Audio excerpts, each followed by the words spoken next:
Moi ben, pois moi bo día. Queremos falar hoxe desde o Bloque Nacionalista Galego dar unha primeira perspectiva da proposta de orzamentos que fai o Grupo Socialista, o Grupo de Goberno, nestes momentos. Nós, por un lado, queremos celebrar que haxa un orzamento expansivo, que o Grupo de Goberno decida non restringir a capacidade de actuación municipal en tempos dunha profunda crise económica, e que, ao final, teñamos un orzamento elevado, o máis elevado dos últimos anos, 125 millóns de euros, cunha proposta de investimentos que supera os 18 millóns de euros e, por tanto, con moitísimas posibilidades para chegar a sectores en crise, a colectivos vulneráveis e atender as necesidades urxentes do Concello, que todo o mundo sabe que son moitas. Lembramos que o incremento é moi importante. Pasamos dos 99 millóns de 2016 aos 125 de 2021, así que máis dun 25% en 5 anos. Con todo, tendo esas cuestións, pola información que se nos facilitou, que non é toda, non temos aínda o conxunto da documentación, o que queremos é facer unha primeira avaliación sobre aspectos que nos preocupan. Nos levamos pedindo desde hai tempo que estes orzamentos non se realizasen de maneira rutineira, que non fosen as mesmas cantidades, as mesmas partidas, os mesmos conceptos de sempre, con algunha baixada e algunha subida, senón que houbese un orzamento en tempo e forma de maneira importante. Por que? Primeiro, para que se pudese executar ao longo de todo o ano, porque moito nos tememos que o que vai acontecer é que imos continuar a non gastar, como agora, o 73 de cada 100 euros. Iso foi o que pasou en 2019. 73 de cada 100 euros que había para investimentos non se gastaron. E o que nos tememos que vai pasar unha vez que nos digan cal é a liquidación de 2020. Porque a publicada até o de agora, con data 30 de setembro de 2020, non publicada no portal de transparencia, por certo, pero a información dada no pleno, con data 30 de setembro de 2020, di que levamos gastado no capítulo 6 de investimentos reais nestes momentos, no 30 de setembro de 2020, un 8,77%. É certo que pode haber milagres, estamos nunha cidade milagreira, pero por moitos milagres que haxa justamente de fin de exercicio, que ás veces acontece, moito nos tememos que imos quedar nunha cantidade moi parecida de execución a do ano 2019. E, por tanto, que máis unha vez entre o que se di que se vai gastar e o que se gasta hai unha diferenza moi sustancial. E segundo, por que o pedíamos en tempo e forma? Pois para que se basease nas necesidades da veciñanza e houbese ese traballo previo, que pasase polos consellos de participación veciñal, que aí se mirasen as prioridades e que houbese posibilidade de solicitar propostas, que houbese diálogo ou bidireccional, se se quere, pero non comunicación unidireccional, que foi o que fixo este goberno, comunicarnos que esa é a súa proposta.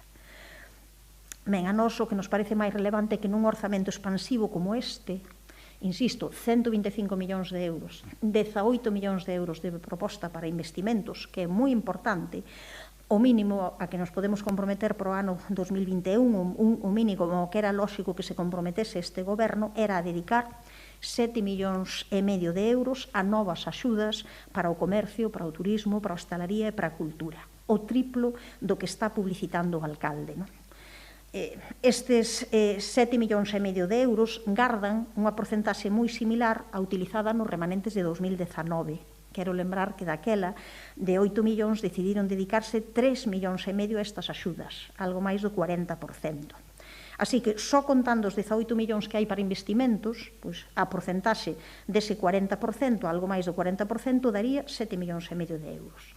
Mais insistimos en que nin sequera teñen que ser esas cifras, non as que se poñan sin máis, porque faltan eses remanentes de 2020 de que acabamos de falar, que próximamente se saberán cales son, e, por tanto, eso xa vai ser un acrecentamento a maiores para o propio goberno, e tamén que deses 7,5 millóns que nos propomos de axudas, máis de 2, xa veñen de atrás tamén, porque son ese millón da Deputación e algo máis dun millón de euros do Concello que quedaron sen gastar en 2020. Eses son os que o alcalde está propoñendo nestes momentos gastar. Realmente non está propoñendo nada novo. É o que quedou de atrás, un pequeno incrementiño de nada para gastar. Nós entendemos que non.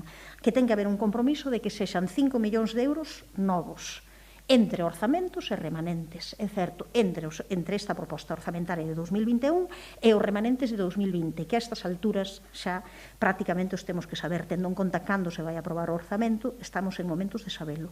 Así que serían 5 millóns de euros novos, máis, incrementando eses 5 millóns de euros, xustamente eses 2 millóns que quedaron sin gastar. Iso faría, xa digo, pois unha cantidade alrededor dos 7,5 millóns de euros que entendemos que é o que precisarían xustamente estes sectores con esta crise tan profunda que non vai de repente, digamos, a recuperar a normalidade como moitas veces se pensa, senón que vai ir moi a modo, non?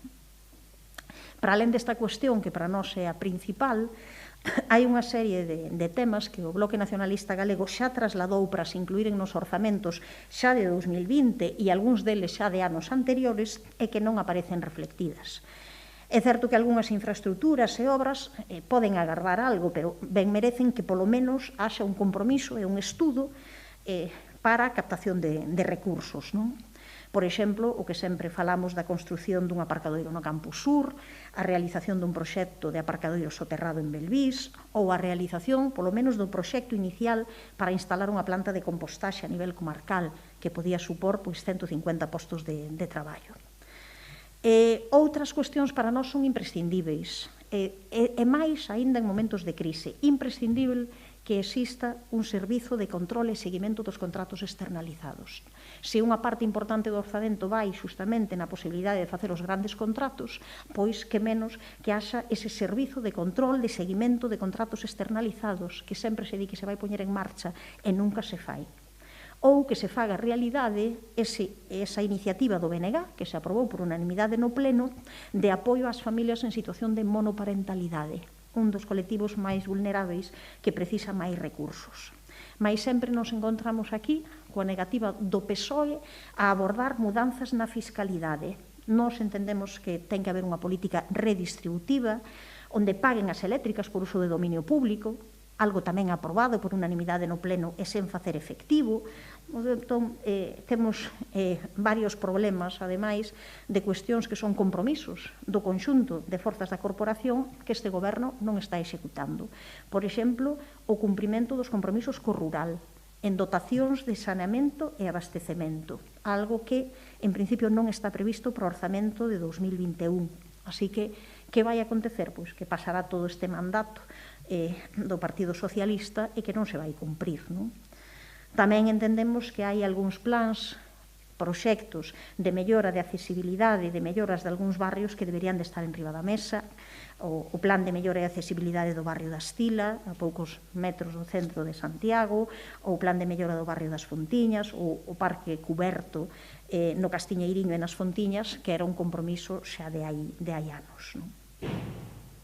Por outra parte, parécenos significativo o feito de que as sancións de tráfico supoñan o 2,3% do total dos ingresos correntes, non? Unha cantidade que é moi elevada, que indica con clareza algo que moitas veces se pon en discusión, que a instalación de radares acaba sendo política recadatoria municipal cando se fai dunha determinada maneira, non? Extrañannos algunhas subidas e baixadas significativas, non? E mesmo o feito de que non se suban algunhas áreas que son fundamentais cando se incrementan os orzamentos, cando os orzamentos soben tanto e algunhas áreas non o fan en igual porcentaxe, non? Hai incrementos en partidas da alcaldía, de protocolo, de gastos de comunicación, hai partidas novas de 24.000 euros, de 30.000 euros, incrementos en gastos de comunicación de máis 20.000 euros, unha partida de comunicacións e relacións institucionais de 440.000 euros, pero logo hai baixadas, por exemplo, en comercio. Claro, ainda que se fagan as axudas, cando logo en actividades, diferentes actividades do comercio, pois hai unha baixada de 157.000 euros a 93.000. Ou non hai subidas na partida de arranxos e mantementos de edificios dos CEIP en educación, en que o propio BNG solicitou unha subida no Pleno, cando hai moitísimas necesidades que cubrir. Este goberno, ao final, o que fixo foi eliminar o carácter universal do servizo de comedor e duplicar o custo das actividades de conciliación. Desde o BNG propuxemos un plan de apoio aos centros educativos que este goberno se negou a asumir e mesmo baixan a cantidade destinada a mantemento, conservación e reparación de escolas infantís, que pasan de 20.000 euros á ridícula cantidade de 5.000. Tamén hai baixada en normalización lingüística, en mocidade ou prácticamente o mesmo orzamento para a igualdade. Claro, entón, se temos un incremento porcentual importante e un dos problemas graves que temos, que é o da pobreza e precariedade laboral feminina, non aparece reflectida cun incremento das súas axudas en momentos en que as mulleres están pagando tamén de maneira moi singular a crise, pois isto dá para pensar. Ou faltan, desde a nosa perspectiva, compromisos unánimes en deportes, que xa levaban anos aí, como o proxecto, que se podía facer nun grao, parece menor que o inicial, pero que xa estaba falado tamén coa Deputación da Coruña no anterior mandato de botar a andar a cidade da Raqueta. Por outra parte, hai un incremento das subvencións nominativas, daquelas subvencións que se dan a dedo, daquelas subvencións que non teñen un carácter competitivo, que non hai unha avaliación, senón que se decide, sen máis, dar unha serie de subvencións nominativas que soben un 19%, 315.000 euros máis. Realmente, cando xa subiran en 2019, así que a suba a partir neste goberno xa sobrepasa o 25%. Claro, nós, aínda que entendemos que ás veces hai necesidades que hai que acometer, e como moitas das entidades que aparecen aquí son entidades do ámbito dos servizos sociais, o que entendemos é que cabe facer unha convocatoria en réximen competitivo para que se presenten. Exactamente igual o mesmo que se fixo ordenando noutros ámbitos, pero que non pode ser a través de subvencións nominativas. Entendemos que o goberno ten que iniciar tamén unha campaña importante de captación de recursos a través dese incremento de recursos para o Estatuto de Capitalidade, o incremento de recursos a través do consorcio, algo ao que o PSOE de maneira sistemática que se opón. Así que nós, como o goberno tomou todo o tempo que quixo para facer o seu proxecto de orzamentos, o que agardamos é que lle dedique tempo agora a atender as propostas da oposición, atender as propostas da veciñanza e a reflexionar sobre se as prioridades que pon son as máis interesantes. Desde a nosa perspectiva, a proposta, o borrador de orzamentos que se nos presenta, carece dunha planificación a medio prazo e dun ditame sobre as prioridades. Falta ese contraste coa oposición e coa veciñanza. Falta transparentar moitas partidas, tamén é moi opaca, tal e como se nos presenta, pola información que se nos deu, non se sabe moitas veces os conceptos que hai detrás de algunhas partidas, coñecer o que encerran, e, sobre todo, o máis grave para nós, é que non responden a unha situación nova. É dicir, imos facer uns orzamentos novos, non nos valen os conceptos que tiñamos, comecemos de novo e situemos as persoas traballadoras, mulleres, mocidade, tecido social e sectores especialmente afectados pola crise, comercio, hostelería, cultura, turismo, necesidades da comunidade educativa tamén no centro das políticas. Esta é un pouco a avaliación e as cuestións que queremos trasladar nestes momentos. E, por outra parte, antes de deixar que fagades algunha pregunta se queríades, quería aproveitar tamén esta convocatoria, esta rolda de prensa, para solicitarlle de maneira urxente ao Concelleiro de Educación, a Rubén Prol, que convoque de maneira urxente o Consello Municipal de Educación. Entendemos que non pode pasar un momento máis para reunirse un organismo cando están pasando xa moitas cousas, xa houve moitas relacionadas cos comedores, cas actividades de conciliación que deberon de abordarse nese marco, pero cando nestes momentos hai que facer unha modificación do mapa escolar e a problemática que está habendo alrededor da posibilidade de supresión dun centro, dun IES, da ensinanzas de ESO no centro de Lamas de Abade, afecta realmente o conxunto da comunidade educativa do Concello de Santiago, afecta a outros centros que van ver como posiblemente haxa un incremento mellor de alumnado cando xa están en situación de non poder acoller a máis alumnado e, por tanto, nós entendemos que iso hai que velo no marco global, no marco conxunto, e que é necesario que haxa ese Consello Municipal de Educación e a abordaxe da modificación do mapa escolar de maneira consensuada, de maneira colaborativa. elaborada de maneira participada. É algo que nós xa levamos dicindo, insistindo desde hai moito tempo, e realmente é non só unha mágoa, senón unha irresponsabilidade non convocar o Consello Municipal de Educación nestes momentos con carácter extraordinario e urxente.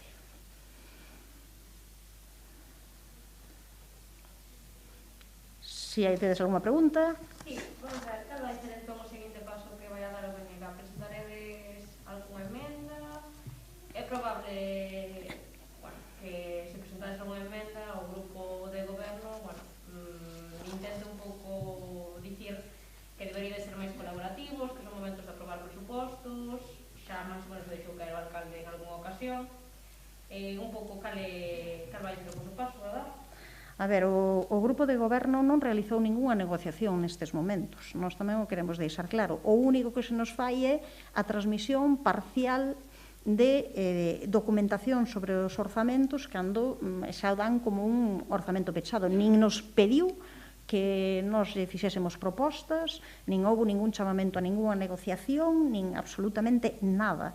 Entón, o noso paso única exclusivamente eu creo que é transparentar diante do conxunto da poboación de Santiago de Compostela e ao mesmo tempo facendo chegar tamén ao goberno cales son as cuestións en que realmente a nos parece que este documento é frouxo. Pero o alcalde xa dixo por activa e por pasiva que ia haber orzamentos sí ou sí, e un pouco utilizando unha especie de mostra case de que hai que aprobalos, non independentemente do que poñan en riba da mesa. Eu creo que esas non son maneiras de negociar dun goberno en minoría. Ao final, é un goberno que está tendo unha actitude absolutamente absolutista e de maneira moi clara o señor alcalde, non? Eu lembro cando foi a negociación o ano pasado, e o ano pasado nos puxemos algúns problemas nesa negociación, dicindo que non houbera todo o contacto e os tempos que eran necesarios para intercambio de información, e daquela a concelleira de Facenda e máis o portavoz do goberno dixeran que para este ano ia ser de outra maneira.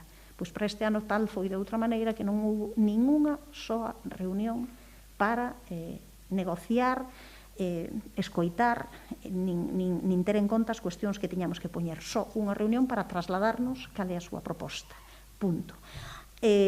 Claro, eu creo que se equivocan por unha cuestión, porque a oposición, que tamén é representación da veciñanza e con moitas propostas que chegan da base e do tecido social, todo o que poñemos en riba da mesa é para enriquecer e para facer os mellores orzamentos e as mellores propostas. E aquí o señor alcalde de maneira especial pensa que só el ten que decir por onde teñen que ir este goberno. Entón, non sei, desde logo, nós o que imos facer é trasladar aquelas cuestións que nos parecen importantes que non se recollen nos orzamentos, miralos e trasladarlle á opinión pública cal é a nosa posición. Seguir a agardar, xa digo, non será por non agardar, porque levamos, xa digo, desde o mes de setembro solicitando que este tema. Para nós o máis importante tamén, quero volver a salientalo, é que estes orzamentos non entran en vigor como mínimo antes do mes de abril. Así que xa perdemos 3 meses como mínimo, 3-4 meses. Se pensan que así se van executar, está moi ben que haxa un orzamento expansivo, xo dixen, celebraba o que houvese un orzamento con cantidades importantes, pero claro, o problema non é ese, o problema é van ser capaces de executalo. E xa digo, non, que para nós é un problema. E nós, o que poñemos en riba da mesa, o máis importante é que haxa esas axudas, porque esas axudas, sobre todo se son axudas directas que lle cheguen aos sectores de hostelería, de comercio, de turismo, nunha cantidade importante. Para nós, o esforzo maior que debería de facer este goberno é que cheguen as axudas a terceiros. Eso é o máis importante. E que esas axudas teñan unhas cantidades adecuadas, non que se vendan 2 veces. Se son 5 millóns de euros a maiores, cos 2 millóns e pico de atrás, pois son 7 millóns e medio de euros. Pero que non se diga que o que se vai a poñer agora no 2021 é o que non fixemos no 2020, que nos quedou, neste caso, sen convocar. Vale, despois non entendín aquí, que non sei a que se refiere, fixeches diferencia a subidas e baixadas significativas en algunhas áreas, baixada en comercio 157 millóns de euros. de 157.000 euros, é unha baixada non na totalidade de comercio, senón nunha partida para actividades, para comercio. E nesa partida, en concreto, hai unha baixada de 157.000 euros que eran no ano anterior, no orzamento de 2020, a 93.000 este ano.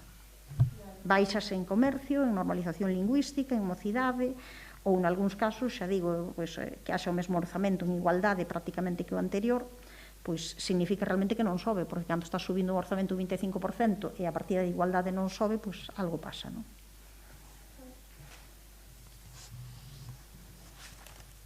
Moi ben, pois, moitas grazas.